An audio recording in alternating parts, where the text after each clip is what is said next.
Bismillahirrahmanirrahim. Assalamu alaikum all of you. This is Muskan Ilahi and welcome back to my channel Muskan Ilahi Teaches. I hope that you all are doing well.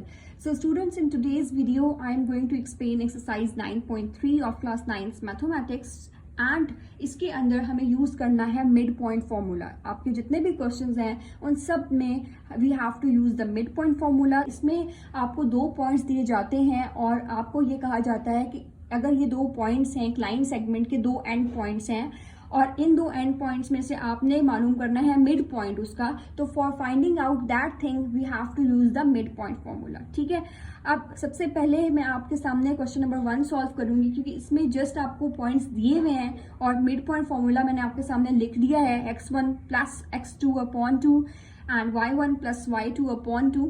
तो ये points आपको दिए गए हैं और आपको mid point formula भी पता है, तो आपने जस्ट सिंपली फॉर्मूला को यूज करते हुए आंसर्स निकालने हैं. तो सबसे पहले हम इजीएस्ट से स्टार्ट करेंगे. आपको क्वेश्चन नंबर 1 करवाऊंगी एंड आफ्टर दैट फिर मैं आपको सारे क्वेश्चंस को 1 बाय 1 एक्सप्लेन करूंगी कि सब में क्या क्या किस किस तरह से करना. Like there are different scenarios और उसमें सब में मिड पॉइंट फॉर्मूला ही यूज करना होगा. राइट, तो लेट्स स्टार्ट. अच्छा, सबसे पहले आपके पास जो फर्स्ट पार्ट है उसमें आपको दिया गया है a की वैल्यू 9, 2 एंड b की वैल्यू आपको दी गई है 7, 2. ठीक है. अच्छा, अब आपके पास ये वैल्यूज हैं. a पॉइंट जो है उसको आप सपोज कर लें कि ये x1 है एंड दिस इज y1, क्योंकि जब भी आपको एक पॉइंट दिया जाता है तो एक पॉइंट में x और y 2 वैल्यूज होती हैं. तो क्योंकि यहाँ पे 2 पॉइंट्स हैं तो आप a के जो पॉइंट है उसे x1, y1 से रिप्रेजेंट करें और b के जो पॉइंट्स हैं वो है x2, y2. ठीक है.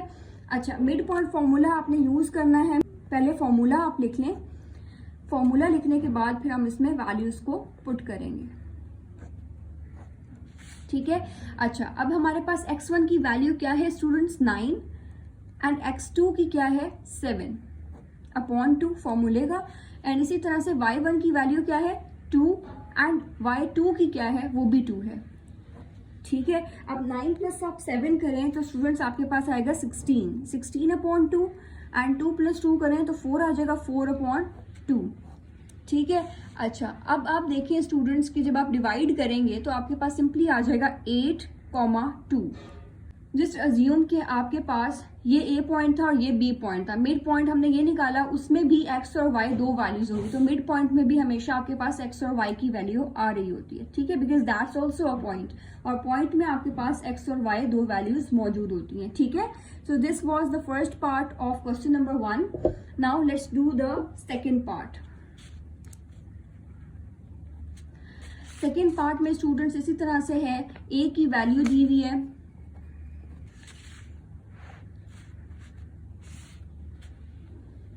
2 एंड -6, b की वैल्यू दी हुई है b पॉइंट की 3 एंड -6.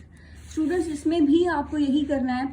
ये x1 है and this is y1, this is x2 and this is y2. ठीक है. फॉर्मूला आपको मेरी स्क्रीन पर दिखाई दे रहा होगा and now you just simply have to put the values. x1 की वैल्यू क्या है? 2 एंड x2 की वैल्यू क्या है? 3. दोनों को ऐड कर देंगे अपॉन 2.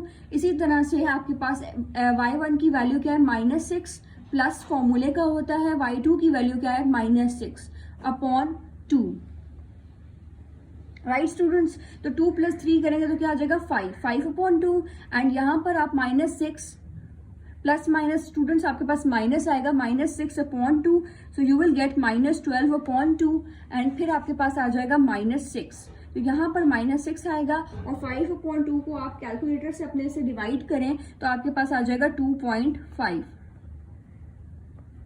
ठीक है स्टूडेंट्स, तो ये आपने यहाँ पर करना है. ब्रैकेट्स जरूर लगाने हैं क्योंकि ब्रैकेट्स हम पॉइंट्स के लिए यूज करते हैं. राइट स्टूडेंट्स, तो ये आपके पास आ गया है आपका आंसर. सो स्टूडेंट्स, अगर आपको कभी भी कोई पॉइंट कहीं पर समझ नहीं आ रहा, so you can contact me with the email address that I have given you in my description and also आप comment section में भी मुझसे पूछ सकते हैं. right, so now let's move towards the third part of question number 1. ए और B points हैं और क्वेश्चन वही रिपीटेड है कि find the mid point of the line segment. So हमारे पास ये वैल्यू है x1 and this is y1, similarly ये x2 है और ये y2 है। सबसे पहले आपको जो पॉइंट्स दिए जाएंगे आपने ये करना है, x1 y1 x2 y2 का आपने रिप्रेजेंट कर लेना है। उसके बाद मिड पॉइंट फॉर्मूला, अगेन आप यहाँ से साइड से देख सकते हैं कि मिड पॉइंट फॉर्मूला हमारे पास ये है।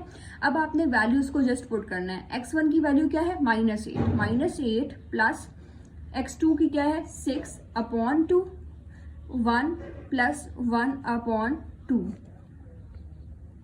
ठीक है।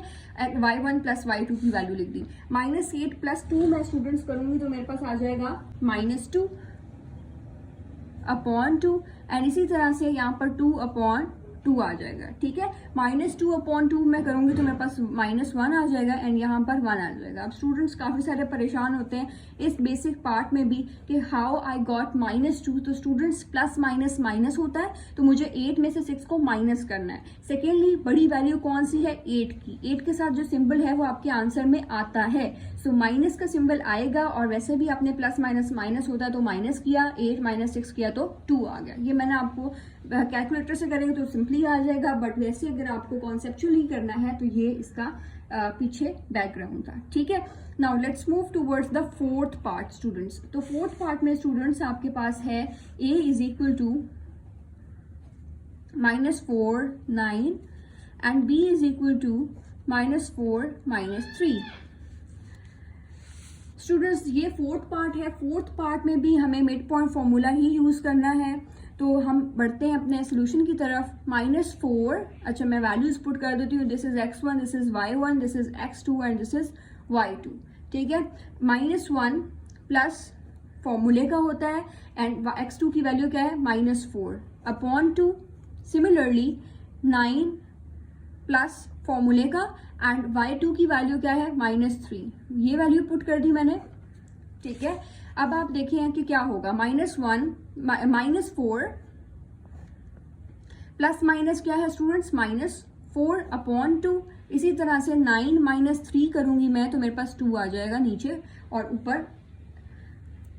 सो स्टूडेंट्स यहाँ पर आपके पास आया -4 प्लस माइनस -4 और यहाँ पर 9 प्लस माइनस माइनस एंड 3 आ गया /2, ठीक है।